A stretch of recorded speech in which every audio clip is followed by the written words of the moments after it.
지난 4강에서 이방인에 대한 편견으로 완전한 회개를 못한 채 다시 부르심으로 소명을 받은 요나 선지자는 니느웨에서 무성의하게 사역을 합니다. 이는 이스라엘을 제사장 나라로 세워 이방인들에게 빛 대신 이를 전하라는 하나님의 뜻을 이해하지 못한 이스라엘의 선민사상과 우리 민족을 끊임없이 괴롭혔던 일본과 같은 니느웨 백성에게 구원을 전해야 하는 갈등 때문이었을 것입니다. 그렇지만 이런 요나 선지자의 말을 전해 들은 니느웨 백성들은 놀랍게도 하루 만에 회개합니다. 하나님은 이를 보고 뜻을 돌이키셔서 이들에게 내리려 했던 재앙을 내리지 않고 거두십니다. 오늘 5강에서는 하나님의 세상을 향한 구원 계획은 어떤 것인지, 하나님의 세상을 향한 사랑은 어디까지인지 알아보고 은혜로운 부르심에 있는 그곳에서 소명으로 반응하는 시간이 되면 좋겠습니다. 그러나 요나는 하나님께서 그 성을 멸망시키지 않으신 것에 대해 매우 못마땅히 여겨 화를 냈습니다. 나는 주께서 자비롭고 은혜가 많으신 하나님이라는 것을 알았습니다. 주께서는 노하기를 더디하시고 사랑이 많으시기 때문에 그들을 심판하시기보다 용서해 주시리라는 것을 알고 있었습니다. 요나서 4장 1절에서 2절, 4장에 들어서면서 요나는 자신의 신앙적 불합리성을 적나라하게 드러냅니다. 요나가 매우 싫어하고 화를 내는 태도를 보이것은 하나님께서 니느웨를 멸망시키지 않고 용서해 주신 사실로 인한 것입니다. 요나는 우리가 일본을 바라보듯이 니느웨가 이스라엘의 적대국이라는 사실 하나 때문에 하나님의 자비와 긍휼을 무시한 것으로 보입니다. 결국 요나는 니느웨 성읍이 구원받은 기쁜 사실에는 아랑곳하지 않고 도리어 악을 드러냈습니다.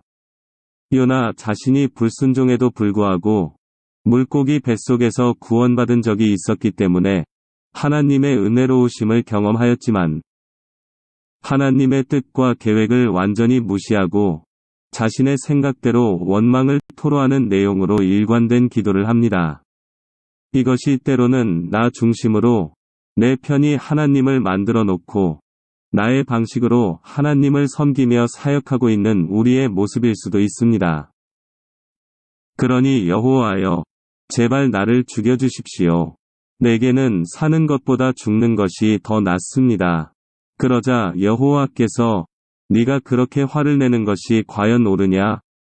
라고 말씀하셨습니다. 요나서 4장 3절에서 4절, 요나가 자신의 생명을 거두어 달라고 호소한 것은 하나님의 주권에 대한 도전이라기보다는 엘리야가 이사벨을 피하여 광야로 가서 하나님께 드렸던 말씀을 의도적으로 흉내내서 자신의 감정을 표출한 것 같습니다. 즉, 니느웨의 구원을 바보면서 자신의 신앙관과 세상 현실의 괴리감을 표출한 것이라고 볼 수 있겠습니다. 이에 대해 여호와는 네가 그렇게 화를 내는 것이 과연 옳으냐? 라고 친히 교훈하십니다. 하나님께서 요나를 책망하시기 위한 것이라기보다는 요나로 하여금 자신이 그릇된 판단을 하고 있을지도 모른다는 사실을 상기시키려는 것일 것입니다. 그러나 요나는 여호와께서 심판을 거두시지 않고 유보한 것이므로 다시 심판을 시행하게 될지도 모른다고 이해하고 니느웨 성 안에 거하거나 떠나버리지 않고 성 밖에서 니느웨 성이 어떻게 되는지를 지켜봅니다. 하나님 여호와께서 박넝쿨을 예비하사 요나를 가리게 하셨으니 이는 그의 머리를 위하여 그늘이 지게 하며 그의 괴로움을 면하게 하려 하심이었더라.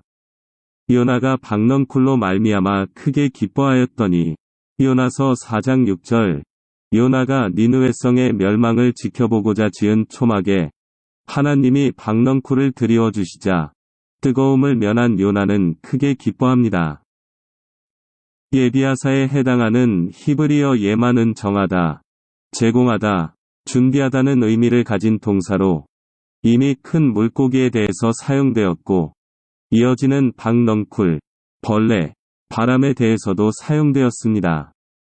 이 단어는 하나님의 주권과 결정권을 강조하기 위한 것으로 하나님의 목적을 당신의 뜻대로 이끌어 가시는 사실을 보여줍니다. 하나님께서 박넝쿨을 준비하신 원래 목적은 요나로 하여금 니느웨를 심판에 처하지 않고 용서해준 당신의 뜻을 체험하게 하려는 것입니다. 요나의 마음은 하나님의 마음과 극적으로 대비됩니다. 요나의 관심이 이방인들의 멸망과 자신의 개인적인 평안에 있었다면 요나가 말한 것처럼 자비롭고 은혜가 많으신 하나님의 관심은 그들에게 긍휼과 용서를 보여주시는 데 있었습니다. 이튿날 새벽녘에 하나님께서 벌레 한 마리를 보내셔서 그 나무를 갉아먹게 하자 박넝쿨이 시들고 뜨거운 동풍과 뙤약볕에 혼미해진 요나는 죽는 게 낫다고 또 하소연합니다. 하나님이 다시 네가 그렇게 화를 내는 것이 과연 옳으냐? 라고 물으시자 그는 화가 나서 죽을 지경이라고 답합니다. 그러자 여호와께서 말씀하셨습니다. 네가 심지도 않았고 가꾸지도 않았으며 밤새 나타났다가 이튿날 죽고 만 그 나무를 그렇게 아끼는데 하물며 옳고 그름을 가릴 줄 모르는 사람이 12만 명도 넘게 살고 있으며 짐승들도 수없이 많은 저 큰 성 니느웨를 내가 아끼지 않을 수 있겠느냐. 요나서 4장 10절에서 11절 박넝쿨을 아꼈던 요나의 내적 상태를 통해 하나님의 생각을 교훈하고자 하는 것임을 알 수 있습니다. 즉, 요나가 하찮은 박넝쿨을 아낀 것처럼 하나님께서도 니느웨 성의 사람들을 아끼신다는 것입니다. 이 땅의 미물 하나까지도 하나님이 지으셨습니다. 그런데 12만 명도 넘는 사람과 가축들이 죽어 없어지기를 바라는 요나의 바램은 무엇으로도 정당화될 수 없을 것입니다. 하나님은 무엇이 옳고 그른지 알지 못하고 도덕적이지도 영적이지도 않은 이방인조차 아끼신다는 사랑을 말씀하시고 요나는 대답을 잊지 못한 채 요나서는 끝을 맺습니다. 이처럼 하나님의 선지자조차 이방인의 구원자로 세우신 제사장 나라의 뜻을 깨닫지 못하는 것을 보여줍니다. 이 세상에서 하나님의 사랑을 받지 못할 만큼 멀리 있는 죄인은 없습니다. 니느웨가 심판으로부터 벗어날 수 있었던 사실은 이스라엘의 선민사상을 반박하는 것으로 예수님께서 이루실 모든 열방의 구원을 예표하는 것이기도 합니다. 사랑하는 여러분, 우리가 서로 사랑합시다. 사랑은 하나님에게서 난 것이기 때문입니다. 사랑하는 사람은 누구나 다 하나님께로부터 났고 하나님을 압니다. 요한일서 4장 7절 예수님의 사랑하는 제자 요한은 사랑은 하나님에게서 난 것이라고 말합니다. 루게릭병이라는 불치병 판정을 처음 받았을 때 제가 제일 처음에 한 일은 마음에 엉켜있던 사람들을 찾아다니며 관계의 회복을 가진 일이었습니다. 죽음이란 것을 목전에 느끼며 생각해보니 우리가 죽을 때 이 땅에 남기고 가는 것은 사랑하는 가족과 알고 지냈던 사람들과의 관계의 추억이고 하늘나라에 갖고 가는 것은 믿음과 사랑으로 가득 채워진 맑은 영혼 같습니다. 이제 육체는 죽어있고 영만 살아있다 보니 때론 제가 이 세상과는 다른 세상에 살고 있는 것 같습니다. 다른 세상에 살다 보니 전에 살던 세상에서 정말 소중한 것이 무엇인지 깨닫게 됩니다. 그래서 사람들에게 그렇게 안타깝게 사랑과 구원을 얘기를 해도 제가 다른 세상에 살아서인지 사람들은 들리지 않는 것 같습니다. 때론 우리 하나님의 자녀들도 자신의 이해관계나 호감에 따라 선택적 사랑, 셀렉티브 러브를 하는 것을 보게 됩니다. 내 상황은 다른 문제이고 나는 그럴 수밖에 없다고 생각하는 것 같습니다. 내가 그 사람을 사랑하지 못하거나 미워하는 것이 아니라 내가 상처를 입었고 피해를 받은 자이기 때문이라고 생각하는 것 같습니다. 그분은 온몸이 상처투성이인 가난한 사람들 가운데 앉아 계십니다. 사람들은 자신의 상처를 한꺼번에 다 풀었다가 다시 한꺼번에 싸매지만 그분은 한 번에 한 군데씩 상처를 풀었다가 다시 싸매십니다. 헨리 나우엔의 상처 입은 치유자 중에 나오는 글입니다. 세상에는 깨어지기 쉬운 질그릇처럼 쉽게 상처를 받는 사람이 있고 자기도 모르는 가운데 쉽게 상처를 주는 사람이 있는 것 같습니다. 돌아보면 저도 모르게 쌓인 그 상한 마음과 약함들이 저를 온유하고 잘 들어주는 성품으로 다듬은 것 같습니다.